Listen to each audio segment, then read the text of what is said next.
오늘 여러분과 데살로니가 교회 이야기를 6번째로 나누려고 합니다. 내 가슴에 새겨진 부활이라고 하는 제목으로 말씀을 전할 건데요. 데살로니가 교회 교인들을 사도 바울은 간절히 만나기를 원했어요. 실제로 몇 번의 시도가 있었고요. 정 안 되면 디모데라도 보내야 되겠다. 그리고 전해온 소식 앞에 내가 말씀을 편지라도 써서 보내야 되겠다라고 말할 만큼 간절한 마음으로 그들과 영적인 교제를 나누기를 원했습니다.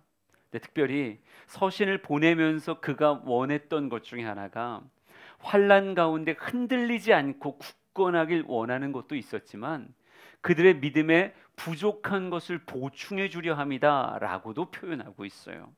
오늘은 후자에 관련된 이야기라고 묵상되어집니다. 그들에게 분명히 믿음은 있는데 뭔가 부족해서 불협화음 나는 것이 있었다고요. 오늘 성경의 배경이 되는 데살로니가전서 4장 13절 말씀을 한번 같이 볼까요? 우리 크게 한번 읽어봅시다. 시작. 형제들아, 자는 자들에 관하여는 너희가 알지 못함을 우리가 원하지 아니하노니 이는 소망 없는 다른 이와 같이 슬퍼하지 않게 하려 함이라. 아멘. 데살로니가 사람들이 슬픔에 잠겨 있어요. 네, 이 슬픔의 이유가 무엇인가 보면요, 성경의 표현이 이렇습니다. 너희가 알지 못함을 우리가 원하지 않는다. 그럼 말을 잘 곱씹으면 이렇게 되는 거예요. 알지 못하기 때문에 그들이 슬픔에 빠져 있다는 거예요. 슬퍼하지 않아도 되는 이야기인데 알지 못하기 때문에 슬픔에 빠져 있어요. 그게 사도 바울에게는 그러지 않아도 되는데, 여러분, 슬픔이라고 하는 감정도요, 굉장한 몰입의 감정이에요. 슬픔에 휩싸여 본 경험이 없는 사람은 한 명도 없겠죠. 슬픔이 여러분을 휘감았을 때 정말 다른 것들이 보이던가요? 일상의 삶을 잘 살아갈 수 있으세요? 아니에요. 슬픔에 가득 쌓여 있으면 공부 안 돼요. 슬픔에 가득 쌓여져 있으면 살림도 잘 안 되고요. 회사 생활도 잘 안 되고, 다른 사람과 만났다고 해도 내가 슬픔에 가득 쌓여져 있으면 대화도 잘 안 돼요. 그냥 굉장히 내 슬픔에 몰입되어진다고요. 이런 강렬한 감정 중에 하나가 슬픔인데, 지금 데살로니가 사람들이 마땅히 슬퍼할 일로 슬퍼하면 괜찮겠는데 이 교인들이 슬퍼하지도 않아도 되는 일인데 슬퍼함으로 인해서 그들의 거룩한 에너지가 낭비되고 있다는 거죠. 과연 그들을 슬프게 하는 것들이 무엇인가 봤더니요, 성경은 이렇게 표현하고 있어요. 형제들아, 자는 자들에 관하여는 이렇게 표현합니다. 자는 자, 누구를 이야기하는 걸까요? 진짜 자는 사람인가? 아니, 그게 아니라 죽은 자를 이야기하는 거예요. 근데 이 죽음에 대한 문제가 그들 안에 제대로 정립되지 않았기 때문에 빠지지 않아도 되는 슬픔에 그들이 빠져 있더라고요. 저는 죽음이라고 하는 것도 잘 정립되는 지혜가 필요하구나라는 생각이 듭니다. 죽음이라고 하는 것이 제대로 정립되지 않으면 죽음에 대한 지식 없음이, 지혜 없음이 무엇에 빠뜨릴 수 있어요? 내 인생을 혼란에, 혼동에 빠뜨릴 수 있다고요. 여러분, 죽음에 관한 잘못된 오류들, 우리가 정립되지 않으면 빠지게 될 수 있는 세상 사람의 오류 몇 가지를 먼저 점검하고 들어갔으면 좋겠습니다. 죽음에 대해 잘못 정의가 되어지면 어떻게 될 수 있을까요? 이렇게 될 수 있을 거예요. 첫째는 죽음이라고 하는 것을 끝이다 이렇게 생각할 수 있겠죠. 우리는 죽는다 이걸 동의어로 잔다 이렇게 표현하는데 세상 사람들은 자는 것과 죽는 건 다른 거야 이렇게 말해요. 자는 건 다시 깨어나겠지만 죽는 건 다시 깨어나지 않아. 죽음은 끝이야, 마침표야, 이런 생각에 빠져 있는 사람들이 있어요. 여러분, 죽음이 마침표라는 생각 가운데 죽음이 올까 봐 두려워하는 사람 본 적 없으십니까? 난 되게 많이 봤는데요. 죽음 앞에 부들부들 떠는 이유가 뭐예요? 죽으면 끝일까 봐, 나라고 하는 존재가 그냥 사라져 버릴까 봐, 내 인생 전체가 사라져 버릴까 봐 그게 두려운 거예요. 여러분, 죽음에 대해서 마침표라 생각해서 정말 죽음을 두려워하는 사람들도 있고요. 이게 잘못되면 죽음이 끝이다 라고 얘기하면 나에게 주어진 건 뭐예요? 내가 살아가는 육체의 삶이 전부가 돼요. 이것도 되게 위험한 이야기예요. 내가 가용할 수 있는 것이 내 인생이 전부야 라고 말하면 내 인생 무엇으로 채워가야 되겠습니까? 세상 사람들에겐 다른 정답이 없어요. 그냥 사는 게 내 육체의 삶이 전부면 내가 원하는 대로 살 거야. 내가 하고 싶은 거 하고 살 거야. 내가 왜 다른 사람 때문에 내 인생을 제한해야 돼? 내가 누구 좋으라고 그런 삶을 살아야 돼? 난 그러고 싶지 않아. 나 하고 싶은 대로 할 거야. 나 더 이상 나를 제약하지 마. 내가 만나고 싶으면 만날 거고 하고 싶은 말 있으면 다 할 거고 나는 절대 손해보지 않고 내 기쁨, 내 만족 위에 살 거야. 여러분, 이게 교회에서는 어색한 이야기일지 모르겠지만요, 바깥에서는 아무렇지도 않은 평범한 이야기예요. 세상의 음악들이 무엇을 이야기하나 잘 보세요. 세상의 영화가 무엇을 이야기하는지 잘 보세요. 뭐라 그래요? 너 하고 싶은 대로 해. 그게 인생의 승리야. 너 하고 싶은 대로 마음껏 네 인생 즐겨. 이런 얘기 되게 많이 들어봤는데요. 여러분, 고전 15장 31절 32절 말씀 보니까요, 사도 바울이 이렇게 표현하더라고요. 제일 끝에만 볼까요? 죽은 자가 다시 살아나지 못한다면 내일 죽을 터이니 먹고 마시자 하리라. 내가 왜 먹는 걸 제한해야 돼? 왜가 내 마시는 걸 제한해야 돼? 나 하고 싶은 대로 할 거야. 내일 죽는다고 생각하면, 내일 끝이라고 생각하면 나 지금 최선을 다해서 내가 하고 싶은 대로 인생 즐길 거야. 여러분, 이게 늘 아름답게 즐기질 않아요. 어떤 사람들은요, 인생을 진짜 위험하게 산다고요. 죽으면 끝인데 뭐. 죽으면 끝나는 거잖아. 내가 하고 싶은 대로. 그게 때로는 엄청난 범죄로 나타나기도 하고요, 엄청난 쾌락과 일탈의 삶으로 나타나기도 해요.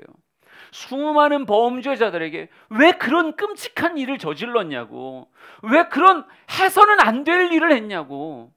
그럼 그들이 뭐라고 대답할 것 같으세요? 아마 이렇게 말할걸요. 죽으면 끝인데요 뭐. 죽여요. 죽으면 끝인데. 되게 무서운 인생이 될 수 있다고요. 또 죽음에 대한 또 다른 오해를 이렇게도 표현할 수 있겠죠. 어떤 이들은요, 죽음이라고 하는 것이 내 인생을 되돌아가게 하는 그런 뭐 도돌이표라고 생각할까요? 그런 사람들도 있어요. 청소년 청년들에게 유명한 표현인데 여러분 들어보셨나 모르겠습니다. 이번 생은 글렀어. 이런 거 들어보셨어요? 아이들이 가끔 이렇게 말한다니까. 이번 생 글렀대요. 그럼 이번 생 글렀으면 어떻게 해야 돼요? 그럼 다음 생을 기대해야죠. 그 다음 생을 기대하고. 이게 윤회라고 하는 것 기반 안에서 나오는 이야기인데, 물론 종교가 말하는 윤회 안에는 뭐 똑같은 모습이든 더 천한 모습이든 더 고상한 모습이든의 윤회를 이야기하지만, 세상에서 그냥 떠돌아다니는 이야기들 가운데는 꼭 죽음이라고 하는 것이 컴퓨터 포맷하듯, 컴퓨터 포맷하고 프로그램 다시 깔고 시작하듯 인생을 다시 출발할 수 있는 그 무언가로 생각하는 것 같아요. 여러분, 이런 생각에 극단적으로 몰입되면 어떻게 될까요? 자살이라는 단어가 나온다니까요. 이번 생 글렀어. 이번 생 안 돼. 그러면 무엇하고 싶은 거예요? 다시 시작하고 싶은 거예요. 그래서 너무도 꽃다운 나이에 사람들이 자기의 생명을 너무 쉽게 어떤 물질적인 어려움이나 혹은 자존감의 상처를 받고 관계 안에서의 트러블 때문에 너무 쉽게 자기의 생명을 훅훅 던져버린다고요. 인생에 대해서 마땅히 품어야 되는 욕심을 포기해버린 사람이 있어요. 될 대로 되라를 넘어서서 새롭게 시작하는 길인 것 마냥 자기의 삶을 그냥 죽음 가운데 내동댕이 쳐버리는 그런 사람들이 있다고요. 여러분, 우리나라는 자살로 유명한 나라예요. 여러분이 잘 모르시겠지만요, OECD 회원국 경제협력개발기구라고 얘기하는데, 이게 선진국을 나누는 굉장히 중요한 지표가 되죠. 근데 OECD 회원국 가운데 우리나라가요, 2003년 이후에 자살률 독보적인 1위예요. 한 번도 이 타이틀을 뺏긴 적이 없어요. 2위의 나라가 일본인데, 일본보다 거의 더블 스코어 될 정도로 우리나라 자살률이 전 세계에서 가장 선진국이라고 말하는 나라 중에 가장 높다고요. 하나의 표를 보여드릴게요. 2019년 통계까지가 나와 있더라고요. 2019년에 자살 사망자 수가 13,799명이요. 13,700명이 2019년에 자살해서 죽었어요.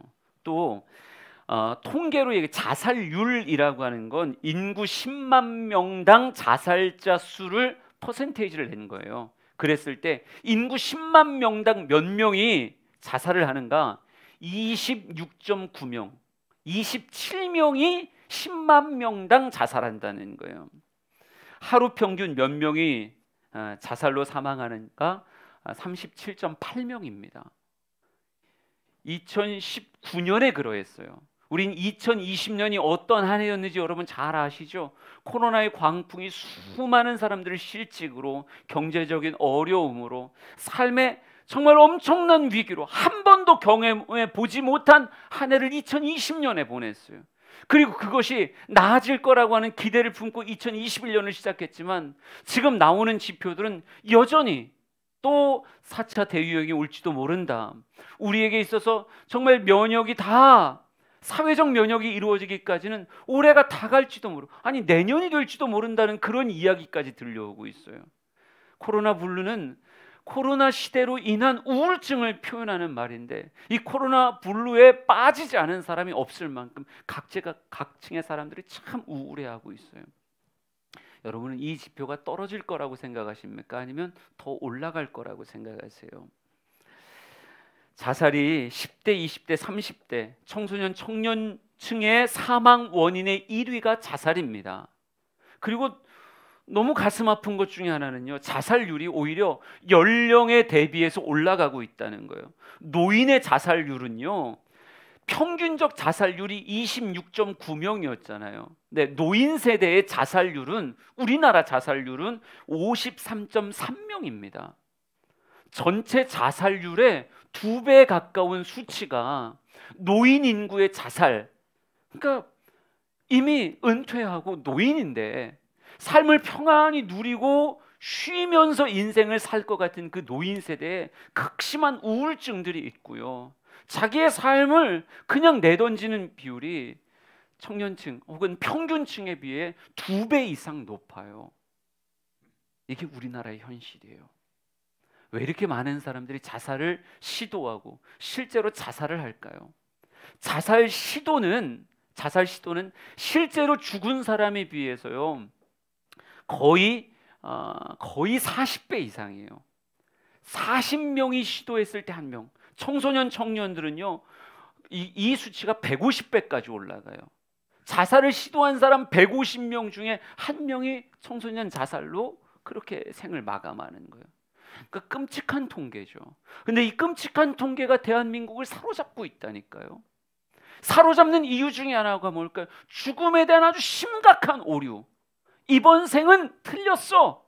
다음 생을 기대하는, 다음을 향해 가는 그 걸음을 자살이라고 하는 것으로 생각하고 있다라고 하는 거죠. 여러분, 참 많은 곳에서 이 죽음을 오해하고 있어요.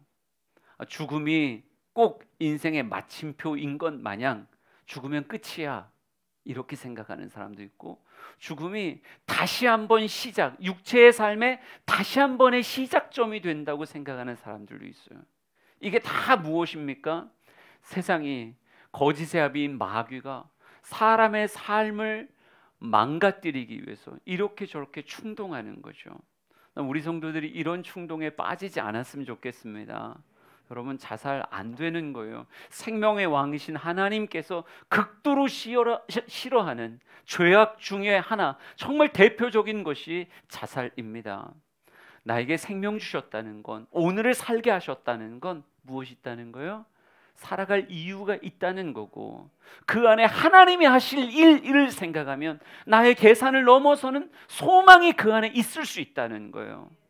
진짜 우울하고 진짜 죽을 것 같으면 찾아오세요. 커피 타드리고 이야기할 테니까. 네? 엉뚱한 곳에서 엉뚱한 방식으로 여러분의 잘못된 감정들을 풀어내다가 정말 이런 일이 벌어지면 안 되죠. 절대로 안 되죠. 우리는 소망 없는 다른 이들과 같이 이 죽음이라고 하는 문제를 생각하면 안 됩니다. 그러면 우리는 어떻게 생각해야 되는가? 데살로니가전서 4장 13절 아까도 읽었는데요. 또 한 번 읽어봅시다. 이 모든 일들의 배경이기 때문에 읽어볼 거예요. 시작. 형제들아, 자는 자들에 관하여는 너희가 알지 못함을 우리가 원하지 아니하노니 이는 소망 없는 다른 이와 같이 슬퍼하지 않게 하려 함이라. 아멘.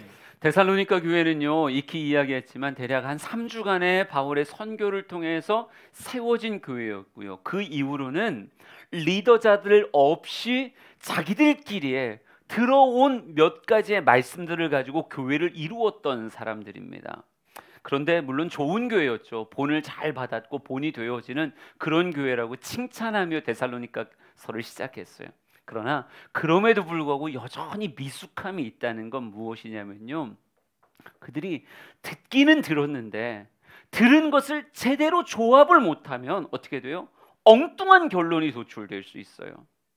지금 데살로니가 사람들에게 있었던 말씀의 미숙함이 무엇이었냐면, 그들은 부활도 알아요, 재림도 알아요, 영생이라고 하는 것도 알아요. 안다고요. 아, 영생이라고 하는 게 있어. 인생은 죽음으로 끝이 아니라 영생에 하나님이 그렇게 만드셨어. 주의 재림이 있어. 주님께서 구름 타고 오시며 이 땅을 심판하시는 거룩한 재림이 있어. 그 재림 앞에 성도는 믿음으로 화답해야 돼. 아주 좋은 지혜들이죠.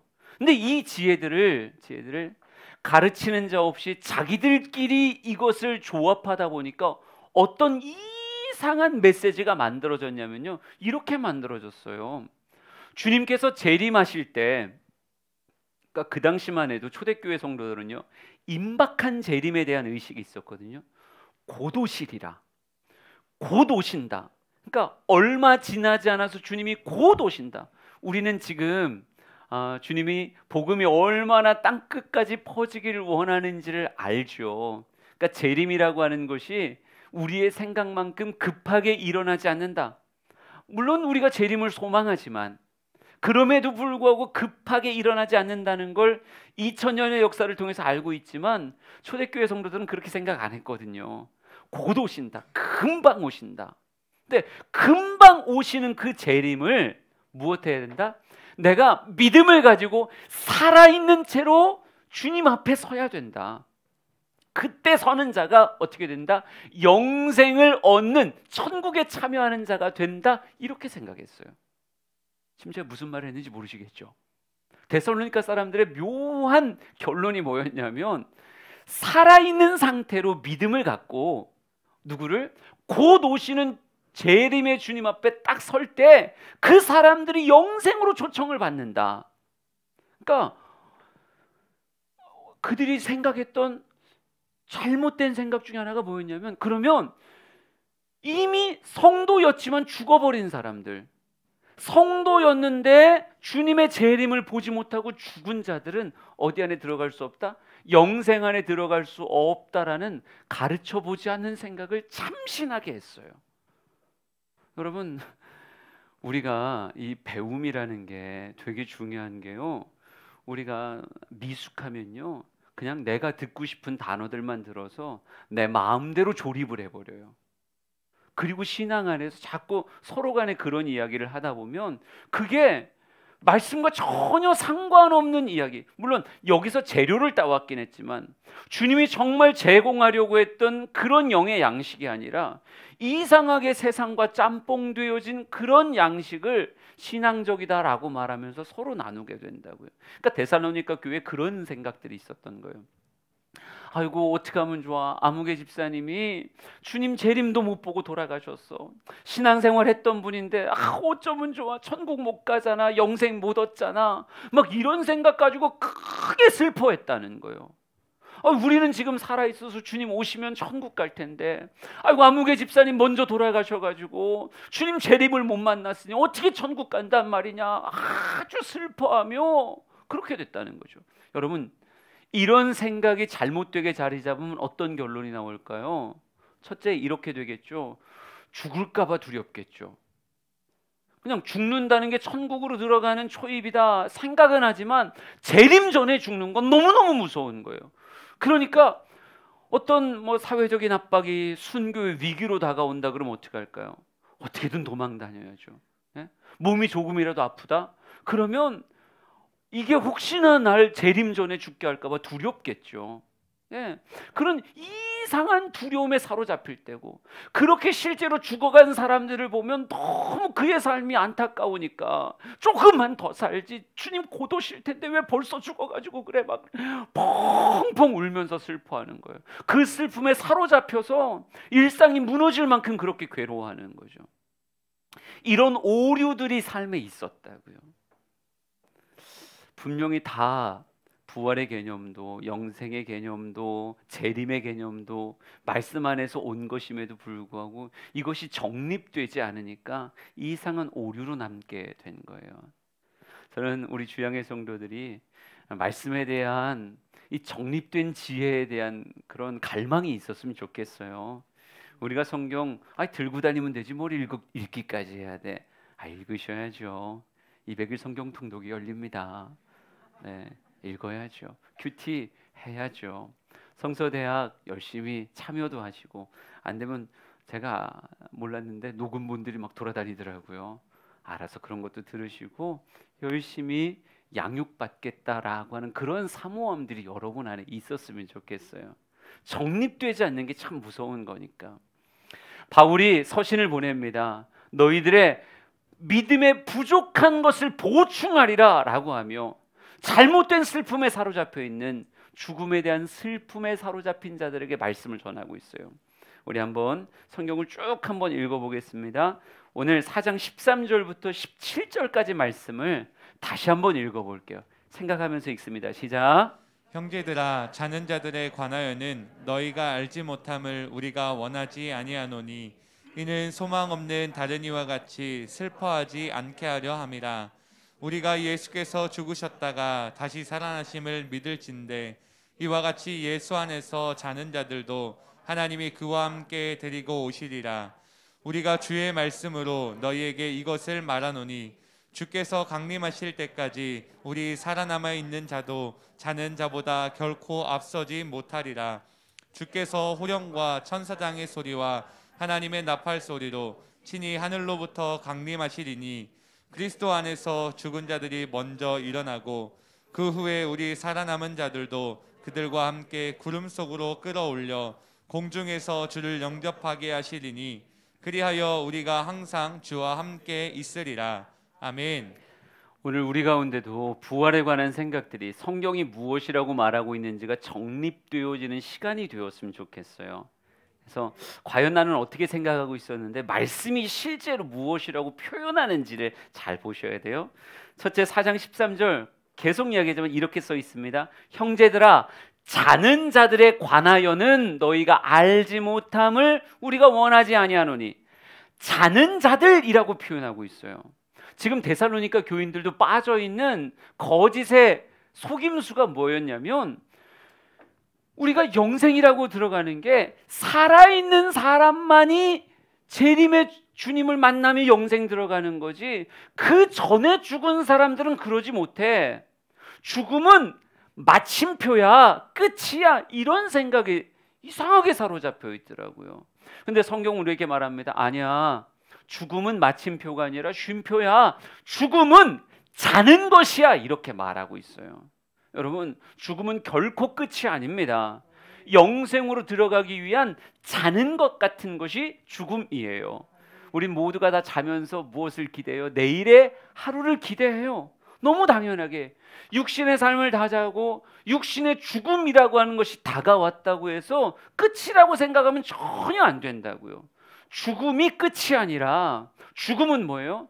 또 하나의 새로운 시작점이 될 수 있는, 그것도 회귀의 시작점이 아니라 영생으로 나아가는 시작점이 된다. 그래서 성경은 죽음을 뭐라고 부른다? 우리가 익숙히 경험했던 것 같은 자는 것이다. 이게 실제인가? 무엇으로 검증된 거예요? 예수 그리스도의 부활로 검증된 거예요. 예수님이 잠자는 자들의 첫 열매가 되심으로 모든 사람에게 죽음은 끝이 아니라 자는 것이다 라고 하는 것을 확증시켰다고요. 고전 15장 12절 13절 같이 보겠습니다. 그리스도께서 죽은 자 가운데서 다시 살아나셨다 전파되었거늘 너희 중에서 어떤 사람들은 어찌하여 죽은 자 가운데서 부활이 없다 하느냐. 너희 가운데, 고린도전서는 예수 안 믿는 사람에게 보낸 서신인가요? 아니요, 고린도 교회에 보낸 서신이에요. 예수 믿으면서도 뭐라고 생각하는 사람이 아직도 있다는 거예요. 부활이 어디 있어? 그냥 살아있을 때 예수 잘 믿고 말씀대로 착하게 사는 거지. 이렇게 생각하는 사람이 있다고요. 혹시 이 가운데도 있을까 봐 무서워요. 여러분, 어찌하여 죽은 자 가운데서 부활이 없다 하느냐. 만일 죽은 자의 부활이 없다면 그리스도도 다시 살아나지 못하셨을 것이다. 예수님이 다시 살아난 건요, 인간 되셨기 때문에 육체로 살았고 죽음이 있었고 부활이 있었던 거예요. 인간을 하나님이 애초에 만드실 때 어떻게 만들었는가? 육체의 삶을 살고 죽음에 잠이 든 다음에 영생의 부활의 순간을 통해서 영생의 삶을 살도록 하나님이 인간을 그렇게 만드셨다는 거예요. 그 확실한 증거가 예수 그리스도의 부활이에요. 아, 죽음은 마침표가 아니구나. 죽음은 끝이 아니라 자는 것이구나. 다시 깨어남이 들어있는 잠자는 것이구나. 조금 더 볼까요? 14절을 한번 읽어봅시다. 데살로니가전서 4장 14절이에요. 시작. 우리가 예수께서 죽으셨다가 다시 살아나심을 믿을진대 이와 같이 예수 안에서 자는 자들도 하나님이 그와 함께 데리고 오시리라. 아멘. 바울은 똑같이 이야기하잖아요. 예수께서 죽으셨다가 다시 살아나심을 믿을진대. 예수가 확증한 게 뭐다? 부활이다. 부활이다. 이 얘기를 하면서 이렇게 말해요. 그런데 이 부활 안에 모든 사람이 동참하지만 그 잠드는 것 자체가 둘로 나뉘죠. 예수 안에 잠든 자가 있고 예수 밖에 잠든 자가 있는 거예요. 모든 사람이 잠드는 건 사실이고 깨어나는 건 사실인데 이들이 있는 포지션 자체가 달라요. 어떤 이들은 예수 안에서 잠들고 어떤 이들은 예수 밖에서 잠들게 되죠. 여러분, 이 사람들에게 누가 예수님께서 부활을 시키시는 천사장의 나팔 소리를 들려줍니다. 데살로니가전서 4장 16절 17절 계속 이어서 읽어보자고요. 시작. 주께서 호령과 천사장의 소리와 하나님의 나팔 소리로 친히 하늘로부터 강림하시리니 그리스도 안에서 죽은 자들이 먼저 일어나고 그 후에 우리 살아남은 자들도 그들과 함께 구름 속으로 끌어올려 공중에서 주를 영접하게 하시리니 그리하여 우리가 항상 주와 함께 있으리라. 아멘. 제가 지금 이게 설교 시간이라서 주일 예배 시간이라서 어디까지 자세하게 설명해야 될지가 지금도 살짝 고민하고 있어요. 여러분 안에 그러면 오늘 죽으면 곧바로 천국 가는 게 아니라 잠들어 있다가 다시 깨워지는 건가? 성경 안엔 두 가지를 해석할 수 있는 이야기들이 다 들어있어요. 근데 이걸 결론 지어서 종합적으로 표현하는 그런 지혜들도 있고, 근데 이걸 어디까지 얘기해야 될지 잘 모르겠어요. 그런데 지금 오늘 데살로니가 전서에서 이야기하는 이 측면을 가지고 이야기할게요. 제가 설명을 못하는 게 아니라 그렇게 되면 안 끝나요. 여러분 점심 못 드시는 거 되게 크게 생각하셔서 지금 얘기 것까지는 안 할 건데, 얘기하고 싶은 게 뭐냐면요, 거룩한 잠에 그들이 다 들어가지고 영생으로 들어가는 잠을 자는 거예요. 영생으로 들어가는 잠은 자는 잠을 누구도 자고 예수 안에서 잠든 자도 자고 있는 거고 예수 밖에서 자는 자들도 잠을 자고 있는 거예요. 근데 그들을 깨우는 주의 호령과 천사장의 소리와 하나님의 나팔 소리로 하늘로부터 그들을 깨우는 거룩한 부활의 외침이 외쳐진다고요. 자는 자들이여 일어나라라고 하는 거룩한 나팔 소리의 외침이 쫙 일어나면 어떻게 돼요? 그들이, 죽었던 자들이 부활과 함께 주 앞에 서게 되어져요. 근데 부활 앞에 서는데 성경이 뭐라고 이렇게 써 있냐면요, 그리스도 안에서 죽은 자들이 먼저 일어난다. 그러니까 주 안에서 죽은 믿음의 선진들이 먼저 일어나서 주 앞에 나아갑니다. 그리고 나서 그 후에 살아남은 자들도, 우리가 이런 사람들을 휴거라고 표현하잖아요. 살아있는 자들도 주님의 재림이 오면 육체가 죽지 않았어도 그 순간 육체는 죽음으로 끝나는 거예요. 그리고 무엇이 되는 거예요? 부활이라고 하는 순간을 그들도 살아있는 채로 경험하게 되어지는 거예요. 근데 살아남은 자들도 그들과 함께 구름 속으로 끌어올려져서 공중에서 누구를 뵙느냐? 나에게 찾아오시는 예수 그리스도의 왕 되신 예수 그리스도를 만나게 되어져요. 그 거룩한 영접의 사람들이 있다고요. 그러니까 주 안에서 잠든 자들과 이 땅에서 믿음의 길을 걷고 있는 사람들은 무엇하게 된다? 오시는 주님을 맞이하며 영접하게 돼요. 그런데 당황스러운 건 어떤 사람들이냐면 죽음이 끝인 줄 알고 이 땅의 삶을 막 살았던 사람들이나 혹은 예수와 전혀 상관없는 것으로 인생을 채우고 살다가 죽음 가운데 있는 사람들, 자기가 부활할 줄 한 번도 생각 못한 채 부활을 준비하지 못한 자들도 뭐하게 돼요? 그들도 다 천사장의 호령 소리와 함께 깨어나게 돼요. 근데 깨어나게 돼서 부활하게 됐을 때 그들을 당황시키는 건 뭐예요? 심판주가 오신다는 거죠. 이 심판주가 오시는 것 앞에 그들은 무엇 받게 되는가? 자신들의 살아온 삶을 통해서 심판을 받게 되어져요. 그러니까 영접하는 자가 있고 심판받는 자가 있다고요. 이들의 뭐가 달라요? 영생의 삶이 달라요. 극단적으로 달라져요. 주 안에서 잠든 자는 그들의 영생을 무엇으로 하나님이 채우시냐면 천국이라고 하는 것으로 채우시고, 주 안에서 잠들지 않고 세상의 지식 안에서 인생을 탕진했던 자들은 심판하시는 주님을 만나게 되고 그들의 영생의 삶을 우리는 지옥이라고 표현하는 거예요. 이 말씀이 우리에게 이 천국과 지옥에 대해서 대략적인 모습을, 물론 성경으로 우리가 알 수 있는 건요, 어찌 보면 진짜 천국에 비해서는 희미한 걸 거예요. 근데 그 천국이 어떤 곳인가라고 하는 그냥 윤곽은 가르쳐 주죠. 지옥 역시 우리가 말씀으로 보는 건요, 어찌 보면 지옥의 윤곽일 거예요. 정말 선명한 거는 지옥 가봐야 알죠. 모르기를 축복합니다. 예. 과연 천국의 모습이 어떻고 지옥의 모습이 어떤가라고 하는 것을 계시록 7장은 우리에게 이렇게 보여줘요. 천국의 모습을 잠깐 읽어드릴게요. 15절부터 보면요, 그러므로 그들이 하나님의 보좌 앞에 있고 또 그의 성전에서 밤낮 하나님을 섬김에 보좌에 앉으시니가 그들 위에 장막을 치시리니, 주님이 그들을 덮으시듯 장막을 치시는데, 하나님의 품 안에 있을 때 그들이 어떤가 보세요. 다시는 주리지도 않고 목마르지도 아니하고 해나 아무 뜨거운 기운에 상하지도 아니하고, 보좌 가운데 계신 어린 양이 그들의 목자가 되사 생명수 샘으로 인도해 주시고 하나님이 그들의 눈에서 모든 눈물을 씻어 주신다, 이렇게 표현하고 있어요. 세상에서의 고통과 아픔과 모든 것들을 씻겨 주시는 놀라운 사랑과 그 보호하심을 천국에서 경험하게 될 거래요.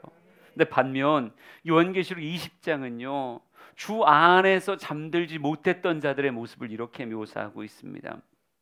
내가 보니 죽은 자들이 큰 자나 작은 자나 그 보좌 앞에 서 있는데 책들이 펴 있고 또 다른 책이 펴 있는데 곧 생명책이라. 죽은 자들이 자기 행위에 따라 책들에 기록된 대로 심판을 받으니, 바다가 그 가운데서 죽은 자를 내주고 사망과 음부도 그 가운데서 죽은 자를 내주고 각 사람이 자기의 행위대로 심판을 받는데, 사망과 음부도 불못에 던져지니 이것은 둘째 사망 곧 불못이라. 누구든지 생명책에 기록되지 못한 자는 불못에 던지리라. 성경에 굉장히 유명한 표현 중에 하나가요, 행한 대로 갚으리라라고 하는 표현이에요. 행한 대로 갚아주시는데, 자기 행위가 무엇하지 못했을 때, 이 죄의 사슬을 벗지 못했을 때, 복음만이 그들의 옷을 희게 만들어 주는데, 복음이 아닌, 어린 양의 피가 아닌 헛된 것으로 자신의 삶을 더럽혔던 자들이 둘째 사망이라고 불리우는 불못에 던져지게 된다, 이렇게 표현하고 있어요. 여러분, 그래요. 죽음이라고 하는 것은 자는 것입니다. 무엇을 포함하고 있는 거예요? 다시 깨어남을, 부활을 내포하고 있는 거예요. 제가 여러분에게 지난번에도 그렇게 설교했었는데, 우리가 죽음이라고 하는 것을 너무 크게 슬퍼하지 말 것은요, 성도들의 죽음은 어디로의 초대예요? 영광스러운 부활과 천국으로의 초대예요. 김환란 박사가 이런 얘기했다 그러죠. 나의 장례식에 조가나 애가를 부르지 마라. 나의 장례식에 천국으로 들어가는 입성의 그 개선의 찬송을 불러달라. 승리의 찬양을 불러달라. 그리스도인의 죽음이 슬픈 것인가? 데살로니가 사람들은요, 그리스도인의 죽음 앞에 너무너무 슬퍼하고 있었어요. 오늘 우리도 그리스도인의 죽음에 대해서 슬퍼하는, 그 사람이 너무 젊은 나이에 돌아가셨어. 근데 그거 가지고도 참 좋아, 하나님 너무하시지. 하나님 너무한 게 아니에요. 인간적인 생각으로 볼 땐 이 땅의 삶이 짧았기에 아쉬울 수는 있지만요, 그 사람이 믿음의 삶을 살았으면 하나님이 그 삶을 어디로 초청하시는 거예요? 주님이 목자 되어주사 그 모든 눈의 눈물을 씻겨주시는 가장 온전한 천국으로 주님이 그를 초대하시는 거라고요. 믿는 자의 죽음은 복된 거지, 믿는 자의 죽음은 저주나 슬픔이나 고통이 아니라고요. 물론 육신적으로는 아플 수 있죠. 더 이상 그와 손잡을 수 없고 대화할 수 없고 그와 식사할 수 없고 그와 육신의 삶을 가지고 누릴 수 있는 교제를 할 수 없다는 건 슬픈 일이에요. 하지만 우리는 그걸 압도하는 무엇에 대한 확신? 부활과 천국이라고 하는 것을 선명히 알고 있기에 주여 그럼에도 불구하고 천국으로 그 인생을 초청하시니 감사합니다 라고 표현할 수 있어야 된다고요. 거듭 강조합니다. 죽음의 때, 죽음의 방식, 그건 우리가 선택하는 게 아니에요. 생명의 왕은 그분이시지 우리가 아니라고요. 그분이 나의 삶을 어떤 죽음의 방식으로, 어떤 죽음의 때로, 그게 50일지 60일지 70일지 80일지 90일지, 그것이 질병일지 그것이 사고일지, 그게 무엇일지는 우리가 알지 못하지만 믿는 성도로서의 자긍심은 죽음은 무엇이다? 목자 되신 주님의 품에 안기는 천국으로의 초대다. 그러니까 죽음에 대해 잘못된 슬픔에 사로잡혀서 일상이 무너지는 일은 있으면 안 된다라고 하는 거죠. 여러분에게 죽음에 대한 담대함이 있기를 원합니다. 그래요. 누군가의 죽음에 과도히 슬퍼하지도 않으셨으면 좋겠어요. 마지막으로 하나만 얘기할게요. 이 얘기도 반드시 짚어야 되거든요. 오늘날 우리는 그렇지 않아요. 임박한 재림, 임박한 그 심판, 이런 생각은 우리 안엔 그렇게 진하지 않아요. 그러나 초대교회 성도들은요, 임박한 재림에 사로잡혀 있었어요. 곧 오신다, 금방 오신다. 곧 오시고 금방 오신다고 생각했을 때 그것에 대한 부작용 중에 하나가 뭐였냐면요, 일상의 삶이 무너지는 거예요. 곧 오실 주님인데 학교를 가야 될 이유가 뭐고, 곧 오실 주님인데 지금 사업을 막 그렇게 골머리를 써가면서 해야 될 일이 뭐냐, 그냥 교회 가서 찬송하고 있으면 되지. 여러분, 이단이 이런 임박한 재림에 관한, 임박한 심판에 관한 것 가지고 수많은 성도들의 일상을 무너뜨렸어요.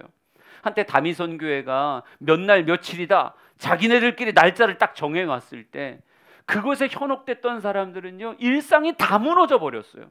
저축할 이유가 없어요. 적금 들 이유도 없고 회사 갈 이유도 없고 학교 갈 이유도 없고 살림할 이유도 없어요. 그냥 그날 그 시를 바라보며 뭐 했어요? 그냥 하루 종일 흰 옷 입고 나와가지고 막 박수치면서 찬송하고 그렇게 인생을 살았다고요. 일상이 무너져 버렸어요.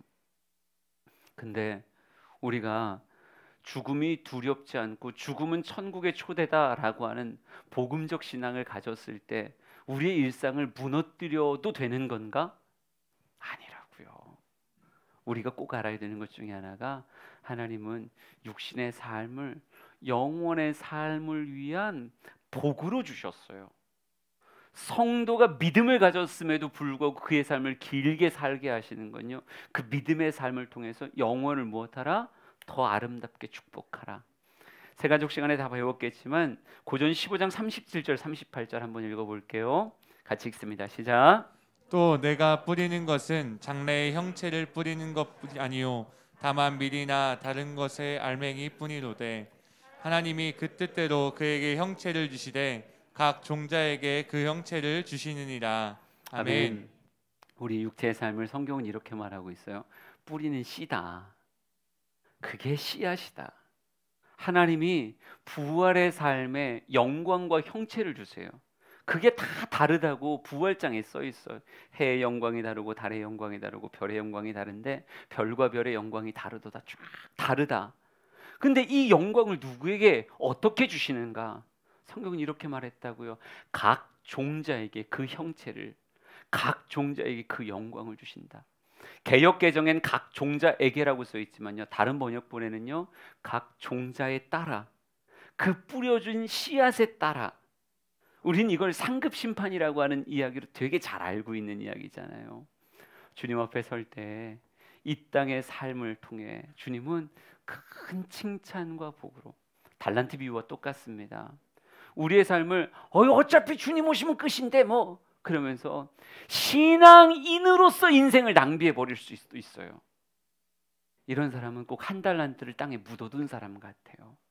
악하고 게으르다 말씀하시겠죠. 그런데 이 땅의 삶을 좋은 내일을 위한 씨앗으로 심고 간 사람에겐 착하고 충성되다 이렇게 말씀하실 거예요.